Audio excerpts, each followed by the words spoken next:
बातमी संभाजीनगरमधून आहे। मुसळधार पावसामुळे संभाजीनगरात दाणादाण उडालेली आहे। रामनगर परिसरातील जवळपास 60 घरांमध्ये पाणी शिरलेलं आहे। अनेकांच्या घरातील साहित्यांचं देखील प्रचंड मोठं नुकसान झालंय। प्रशासनाने खबरदारी म्हणून गोदावरी नदीकाठच्या नागरिकांना सतर्कतेचं आवाहन केलेलं आहे।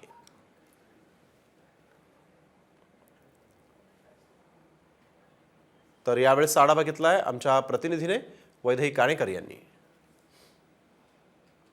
त्यांच्या पुतळ्याच्या दुर्घटनेनंतर छत्रपती शिवाजी महाराज पार्क म्हणजेच दादर येथील या पुतळ्यासंदर्भात आपण एक बातमी साम टीव्हीने दाखवली होती की या पुतळ्याच्या शेजारी जवळपास 1.5 फुटाची झाडी उगवली होती आणि त्यामुळे पुतळ्याला धोका असल्याची बातमी साम टीव्हीने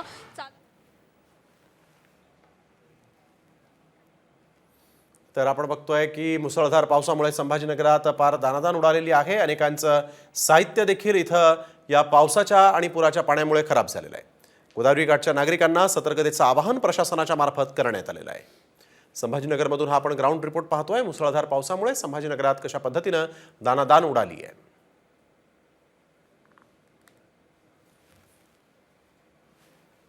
यावेळेस छत्रपती संभाजीनगर जिल्ह्यात पावसाची संततधार सुरू आहे। या घरामध्ये पाणी जे आहे ते शिरलेलं आहे आणि या घरातील जे नागरिक आहेत हे पाणी आपल्याला बाहेर काढताना या ठिकाणी दिसत आहेत। प्रचंड हाल जे आहेत ते नागरिकांचे या ठिकाणी होताना दिसत आहेत। आपण जर या ठिकाणी या घरामध्ये आतमध्ये जर आपण जर बघितलं तर संपूर्ण जे संसार उपयोगी साहित्य आहे ते संपूर्णतः या ठिकाणी पाण्याखाली गेलेलं आहे आणि मोठं पाणी या ठिकाणी घरात साचलेलं आहे।